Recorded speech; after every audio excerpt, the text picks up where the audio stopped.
राधे राधे मेरे भाई और बहनों। मैं हूं आपका भाई मनदीप और आज की इस वीडियो में लोग बात करने वाले हैं क्लास 10th के मैथमेटिक्स का पहला चैप्टर है वास्तविक संख्या, उनके एमसीक्यू को देखेंगे। और जैसा कि आप सभी को पता है कि बिहार बोर्ड में 50% आपका ऑब्जेक्टिव पूछा जाता है, जिनमें 100 ऑब्जेक्टिव भी जाता है, उनमें से 50 ऑब्जेक्टिव आपको बनाना होता है। तो 50% आपका ऑब्जेक्टिव का वेटेज होता है। तो इस वीडियो में हम लोग जो पहला चैप्टर आपका है उनका सारे बेसिक एमसीक्यू पे डिस्कस करेंगे और नेक्स्ट आने वाले 2 और वीडियो बनाऊंगा मैं, उनके ऊपर में हम लोग क्या करेंगे, थोड़ा सा एडवांस लेवल के जो कि एग्जाम में पूछे जाते हैं उस टाइप के क्वेश्चन को देखेंगे। हालांकि जो मैं भी बताने वाला हूं इससे भी एग्जाम में प्रश्न आते हैं, पर इतने आसान नहीं होते हैं। तो हमने आसान क्वेश्चन क्यों लिया है? क्योंकि आपको बेसिक आइडिया लग जाए कि इससे किस तरह के सवाल हो सकते हैं, फिर हम इनके जो है एडवांस लेवल के सवाल को देखेंगे। तो चलिए वीडियो को शुरू करते हैं। तो जो पहला सवाल आपके सामने है, इसमें लिखा हुआ है कि दो परिमेय संख्याओं के बीच में अधिकतम कितनी परिमेय संख्या हो सकती है। जब भी ऐसा सवाल पूछे कि दो परिमेय संख्या के बीच में कितनी परिमेय संख्या होगी, तो अनंत आपको लगाना है। दो परिमेय संख्या के बीच में कितनी परिमेय संख्या होगी? अनंत परिमेय संख्या होगी। चलिए अगला सवाल देखते हैं। सवाल पूछा है कि पाई जो है ये कौन सी संख्या है। तो जब भी पाई की बात होगा ना, तो पाई अपरिमेय संख्या होता है, ये याद रखना है। पाई क्या होता है? अपरिमेय संख्या। पाई किसी के भी साथ चले जाए अपरिमेय होगा, याद रखना है। पाई अपरिमेय संख्या है, लेकिन पाई का मान अगर दे दे 22/7 और तब आपसे पूछे कि ये बताओ कौन सी संख्या है, तो ये जो है परिमेय संख्या है। तो पाई का किसी के साथ भी कनेक्शन हो जाए वो हमेशा अपरिमेय संख्या ही होगा। मान के चलो लिख दिया 3π/2। अब तो आप इसको बट्टे में देखोगे, कहोगे ये परिमेय संख्या है। नहीं भाई, ये परिमेय संख्या नहीं है, अपरिमेय संख्या। याद रखना है, पाई कहीं चले जाए हमेशा क्या बनाएगा वो? अपरिमेय संख्या। चलिए अगला सवाल देखते हैं। सवाल है √1/81 कौन सी संख्या है। तो ये जो 1/81 लिखा हुआ है रूट में है, ये संख्या बताना है। तो रूट के अंदर में 1/81 लिखा हुआ है। 1 का वर्गमूल कितना होगा? तो 1 का वर्गमूल 1 होगा। 81 का कितना होगा? तो 81 का 9 होगा। अब ये रूट से आ गया बाहर, और रूट से बाहर होगा तो क्या होगा? परिमेय संख्या। तो 1/81 जो रूट में था, ये कैसा संख्या है? परिमेय संख्या। चलिए अगला सवाल देखते हैं। अगला सवाल पूछा है कि 0.6 बार को p/q के रूप में अगर लिखेंगे तो हमें मिलेगा क्या। तो 0.6 बार, तो 0.6 बार को अगर लिखना हो, अब ये सिंगल डिजिट वाला हो, तो सिंपल समझिए कि आपको ये नंबर लिखना है, क्योंकि आगे में 0 इसका कोई मतलब नहीं बनता है। तो 6 जितने नंबर पे लकीर हो, तो अभी सिर्फ 6 पे लकीर है तो 9 लिख दीजिए। अब ये कट रहा है, 3 दूनी 6 और 3 तिया 9। अगर एक नंबर पे लकीर तो 1 9 लिखना है, 2 नंबर पे लकीर होगा तो 2 गुना नीचे लिखना है। तो ये क्या होगा? 2/3, और 2/3 कहां पे है? ऑप्शन नंबर सी में। अब इस सवाल को देखो, इसमें बोला है कि दो क्रमिक सम संख्या का HCF क्या होगा। दो क्रमिक मतलब दो क्रमागत सम संख्या का HCF, इनको इस तरह से भी पूछा जाता है। तो कोई भी सम संख्या ले लो, जैसे 2 है, 4 है, 6 है। 2 लेंगे तो 4 लेना पड़ेगा, और अगर 4 लेंगे तो 6 लेना पड़ेगा।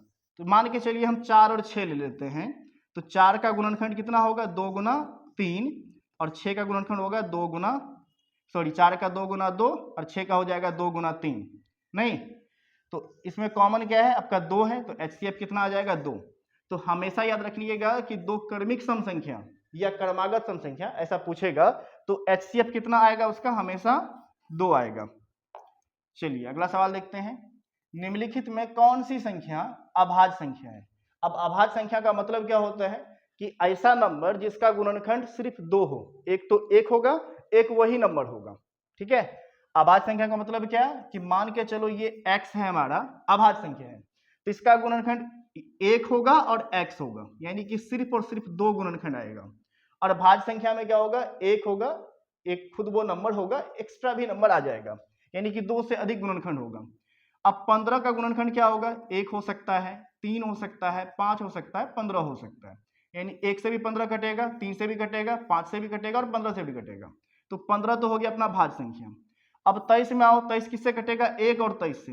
नहीं, 1 और 23 से कटेगा, यानी कि इसका सिर्फ 2 गुणनखंड है, तो ये हो गया आपका अभाज्य संख्या।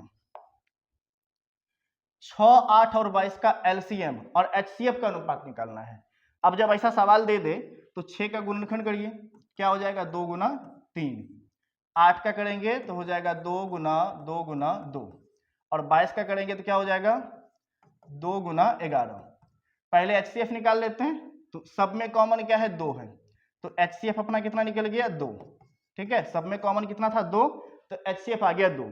LCM निकालना है तो इन सभी 2 को एक बार लिखिए, इनके बाद ये 3 है इनको लिखिए, 2 को 2 है इनको लिखिए, और यहाँ पे 11 है, सबको गुना कर दीजिए, ये निकल के आ जाएगा कौन चीज LCM।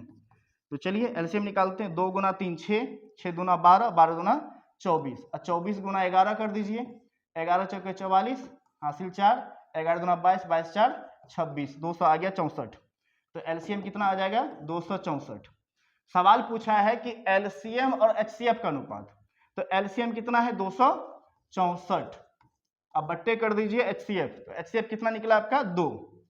अब देखिए कट के कितना हो जाएगा 132 अनुपात 1। ठीक है, 132 बट्टे 1 हुआ तो 132 अनुपात 1 हो जाएगा। अब ये कहाँ पे है, ऑप्शन नंबर 1 में। तो इस तरह से इसको बना सकते हो। अगला सवाल है, दो संख्याओं का गुणनफल 8670 है, यानी 8670 है, और उनका HCF जो है 17 है, आपको बताना है उसका LCM।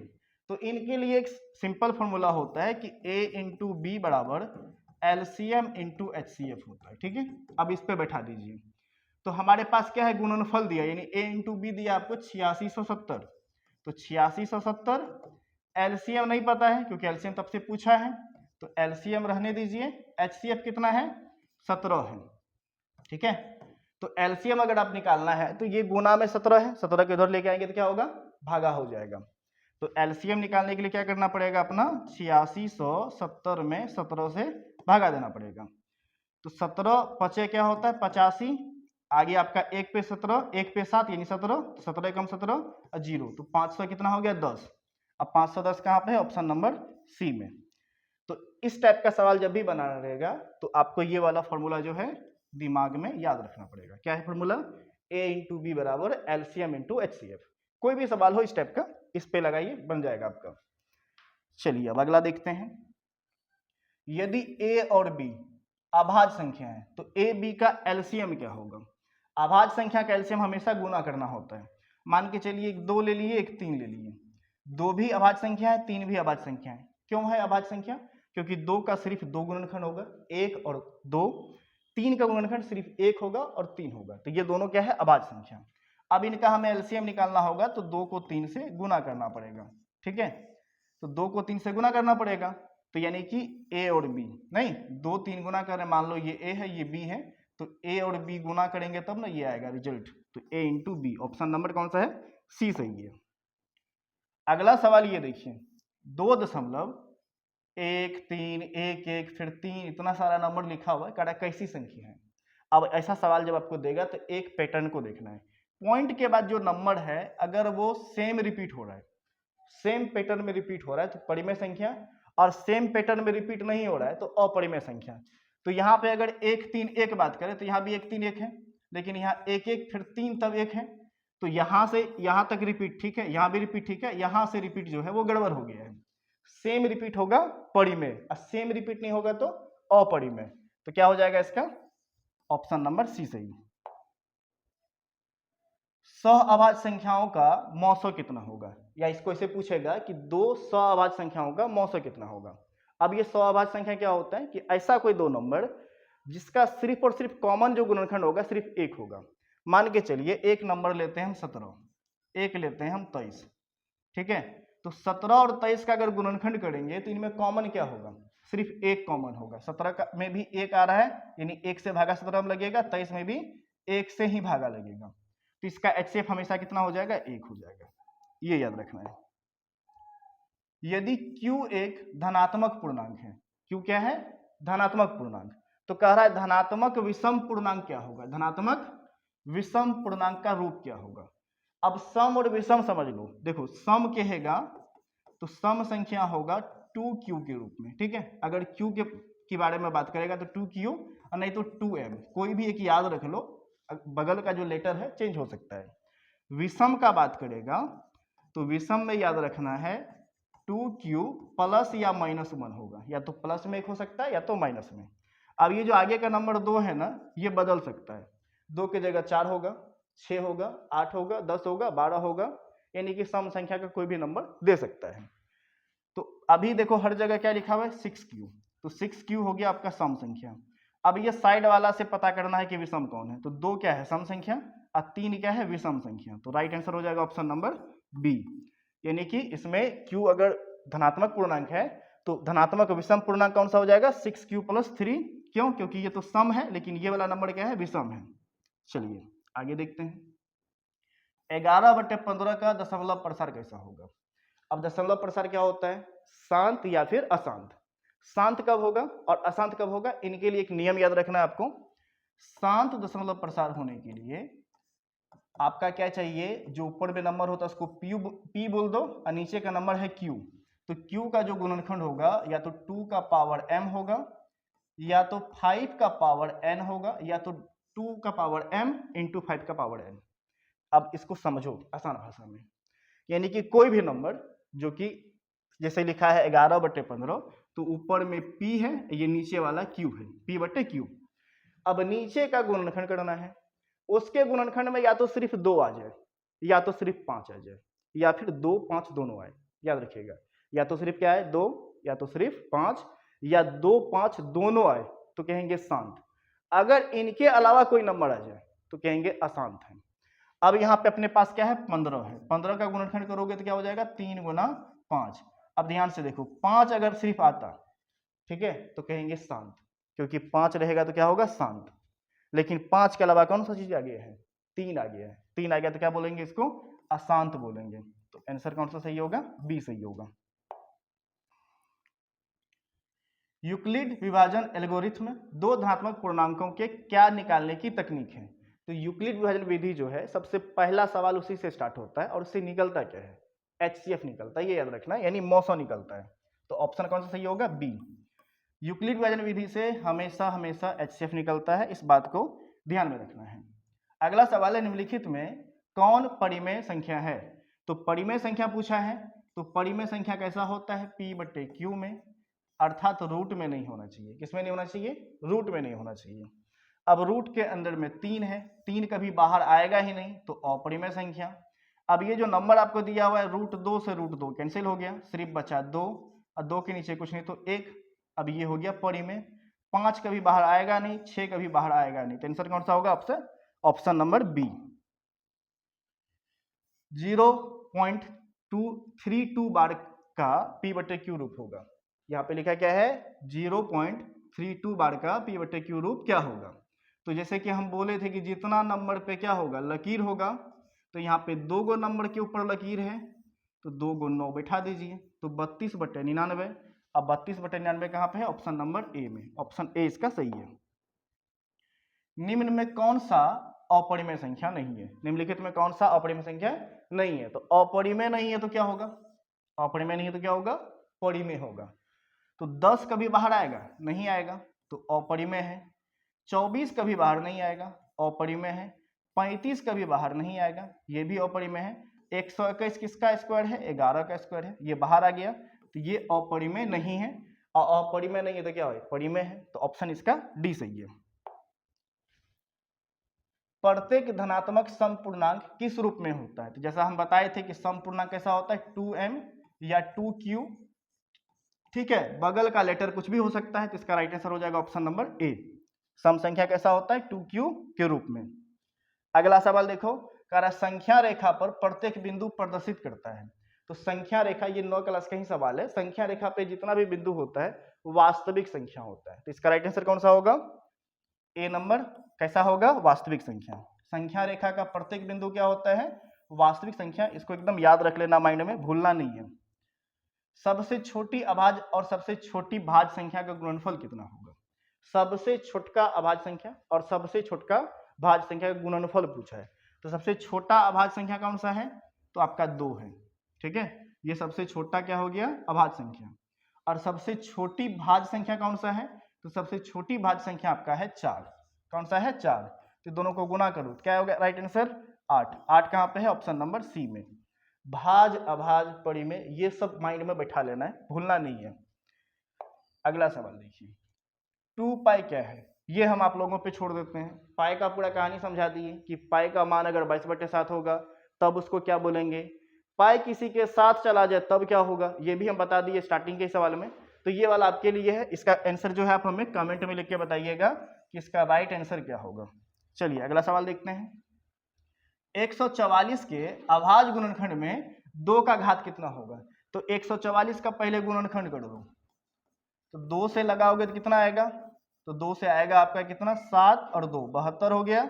2 से देंगे कितना आएगा 36, 2 से देंगे तो कितना आएगा 18, 2 से देंगे तो 9, अब 9 में 200 लगेगा नहीं, 3 से लगेगा। 2 गिनो तो यहाँ पे कै गो है, कै गो 2 है, 1 2 3 4 5, 5 गो 2 है। तो 2 का पावर कितना हो गया 5 है या 4 गो है, 1 2 3 4, हाँ 4 गो है। तो 2 का पावर कितना हो गया 4, तो 2 का घातांक कितना हो जाएगा 4। ऑप्शन नंबर बी सही है। 45 तथा 60 का HCF क्या होगा। 45 और 60 का HCF निकालना है तो भाग देके भी निकाल लो, गुणनखंड करके भी निकाल लो, जैसा तुम्हें अच्छा लगे। तो 45 का क्या होगा 3 3 9 और 9 5 45, हम गुणनखंड कर रहे हैं, ठीक है। 60 का 12 5 60 होता है, 2 गुना 2 गुना 3 हो गया 12 और 12 5 60। अब देखो इन दोनों में कॉमन क्या है, तो कॉमन क्या है, एक 3 यहाँ एक 3 यहाँ। अच्छा ये 3 हम ले रहे हैं ऐसा नहीं है, आप इनको भी ले सकते हैं, कोई भी नंबर जो ऊपर नीचे मैच करे उनको उठा लो। तो एक 3 आया और दूसरा जो अपना 5 कॉमन है, तो 3 गुना 5, 3 गुना 5 कितना हो गया 15। अब 15 देखो कहाँ पे है, ऑप्शन नंबर डी में नहीं। तो 45 और 60 का HCF कितना हो जाएगा 15 हो जाएगा। अगला सवाल देखते हैं। 1/√2 जो है किस प्रकार की संख्या है। तो समझो 1 बाहर है, √2 बाहर आएगा नहीं, तो ऊपर में परिमेय नीचे अपरिमेय, तो परिमेय बटे अपरिमेय अपरिमेय हो जाएगा। राइट आंसर है ऑप्शन नंबर बी। यदि Q एक अभाज्य संख्या है तो P है ना, यदि P एक अभाज्य संख्या है तो √P क्या होगा। तो P है अभाज्य संख्या, मान लो 2 ही ले लेते हैं, तो √P क्या होगा, तो √P देख लो क्या हो जाएगा, 2 है अभाज्य, अब यहाँ पे √2 क्या हो जाएगा अपना अपरिमेय संख्या हो जाएगा, क्या होगा अपरिमेय संख्या। ऑप्शन इसका कौन सा सही है, बी सही है। कोई भी नंबर लेके चेक करना वही होगा। अगला है 17/8 का दशमलव प्रसार कैसा है। तो दशमलव प्रसार चेक करने के लिए क्या करना है, नीचे में जो नंबर है अर्थात Q जो है उसका गुणनखंड करना है। तो नीचे में क्या अपने पास 8 है, क्या है 8, 8 का गुणनखंड करोगे तो 2 गुना 2 गुना 2 आ गया। अब हम क्या बताए थे कि गुणनखंड में या तो 2 आएगा या तो 5 आएगा या तो 2 5 दोनों आएगा, तो कहेंगे शांत है। तो अभी 2 आ रहा है तो क्या बोलेंगे, तब भी बोलेंगे शांत है। ऑप्शन इसका ए सही है। अब शांत ऐसा लिखा रहेगा, ठीक है, यहाँ पे लिखा हुआ गलती है, और अशांत ऐसा लिखा होगा, तो इसका राइट आंसर हो जाएगा ऑप्शन ए। दो संख्याओं a और 18 का एलसीएम 36 है, HCF 2 है, तो कह रहा है a का वैल्यू बताओ। अब ये वाला भी उसी पे बनेगा जिसमें बताए थे a इंटू बी बराबर एलसीएम इंटू HCF होता है। तो फॉर्मूला क्या था अपना, a इंटू बी बराबर एलसीएम इंटू HCF। अब इस पे लगा दो, तो देखो a है तो a रहने दो, b के जगह पे कितना है 18, एलसीएम कितना है 36 गुना HCF कितना है, तो HCF है अपना 2। तो अब देखो कितना होगा, तो 18 से 36 का में काट देंगे 2 बार में, तो उधर गुना करो कितना हो गया 2 गुना 2 कितना हो गया 4। तो राइट आंसर कहाँ पे 4 है, ऑप्शन सी में। तो इसको इस तरह से बना सकते हैं। अब इस टाइप का काफी सारा सवाल मिलेगा, बुक में भी देखना, बुक में भी सवाल है, उनसे भी प्रैक्टिस कर सकते हो। अगला सवाल है, निम्न में कौन सी अभाज्य संख्या है। अभाज्य संख्या सिंपल है, जिसका गुणनखंड कितना होना चाहिए, सिर्फ 2 गुणनखंड, एक तो 1 होगा, एक वो नंबर खुद होगा। अब देखो इनमें कौन सा है, 25 हो ही नहीं सकता, 16 हो ही नहीं सकता, 15 हो ही नहीं सकता, 29 होगा। क्यों, क्योंकि 29 का गुणनखंड सिर्फ 1 और 29 है। तो राइट आंसर कौन सा हो गया, ऑप्शन नंबर डी आपका राइट आंसर है। 0.13 का P/Q रूप होगा। देखो इसमें बार नहीं लगा हुआ है, ऊपर से लकीर नहीं है, तो ये नॉर्मल वाला आपका डेसिमल है, दशमलव है, 0.13। तो दशमलव जब उड़ाते हैं तो यहाँ 13 लिखो, दशमलव के लिए क्या होता है, जब ये उड़ता है तो 1, जाएगा नंबर है उसके लिए 0, तो 13/100। ऑप्शन कौन सा सही है, ए सही है। और सबसे लास्ट सवाल है, यूक्लिड विभाजन प्रमेय के अनुसार a बराबर BQ प्लस R होता है, तो R किसके लिए सत्य है। तो स्टार्टिंग में ही पढ़े हो कि ये r का मतलब शेष, तो शेष क्या होना चाहिए, b से छोटा होना चाहिए, b से छोटा, लेकिन 0 के बराबर या 0 से बड़ा। तो इसका राइट आंसर होगा ऑप्शन नंबर सी। ठीक है, ये इसको ऐसे भी समझ सकते हो, मान के चलो 2 से भागा दे रहे हैं हम 7 में, तो 2 तिया 6, तो शेष कितना बचा, 1, कितना बचा है, 1। तो ये जो 1 है इनसे छोटा है, क्या है, छोटा है। अब अगला कंडीशन ये हो सकता है कि 2 से भागा हम 8 में दे दें, 2 चौके 8, कट गया, शेष कितना बचा, 0। तो जो नीचे में शेष बचा वो किसके बराबर हो गया, 0 के बराबर। तो 0 से बड़का हो सकता है, जैसे 0 से ये बड़का है, या फिर 0 से बराबर, तो 0 के बराबर, लेकिन b से हमेशा क्या होगा, छोटा होगा। तो ऑप्शन कौन सा सही है, सी सही है। अब इस वीडियो को यहाँ तक देखे हो, तो क्लास 10th का जब तैयारी कर रहे हो तुम्हें क्या चाहिए, अपना तो प्रैक्टिस करना ही है, ऑनलाइन या ऑफलाइन जहाँ भी पढ़ रहे हो बिल्कुल पढ़ो, इनके साथ टेस्ट लगाओ, और हमने क्या किया आपके लिए बिल्कुल फ्री टेस्ट की सुविधा दी है। आप हमारे वेबसाइट पर जाइए, कनक की पाठशाला, कुछ दिन में हम लोग ऐप भी लॉन्च कर देंगे, हालांकि ऐप है बट वो प्ले स्टोर पे नहीं है। तो फिलहाल आप वेबसाइट पे जाइए, वहाँ पे रजिस्टर करिए, जितने भी सब्जेक्ट 10th में हैं, चाहे हिंदी है, मैथ है, साइंस है, संस्कृत है, इन सब का टेस्ट बिल्कुल फ्री है, आपसे 1 भी रुपया नहीं लिया जाएगा। वहाँ पे जाइए, अकाउंट बनाइए और टेस्ट फ्री में दीजिए। इनके साथ आपको नोट मिल जाएगा, पीडीएफ मिल जाएगा, एमसीक्यू मिल जाएगा, तो इन सब से अपनी तैयारी को मजबूत कर सकते हैं। अब इस वीडियो को अगर आपने यहाँ तक देखा है तो कमेंट करके अपना फीडबैक हमें जरूर दीजिएगा। हो सकता है, क्योंकि अभी तो मुझे उतने लोग नहीं जानते हैं, लेकिन एक समय आएगा कि बिहार के लाखों बच्चों तक जरूर पहुंचेंगे। लेकिन अभी वीडियो मेरा अगर 10 लोगों तक ही पहुंच रहा है, तो अगर 10th में हो तो इनको एक बार ट्राई करो और फिर मुझे बताओ कि तुम्हें कैसा लगा, और इस वीडियो के बारे में भी अपनी राय हमें कमेंट में बता सकते हैं। तो मिलते हैं आपसे अगले वीडियो में, आज के लिए इतना ही।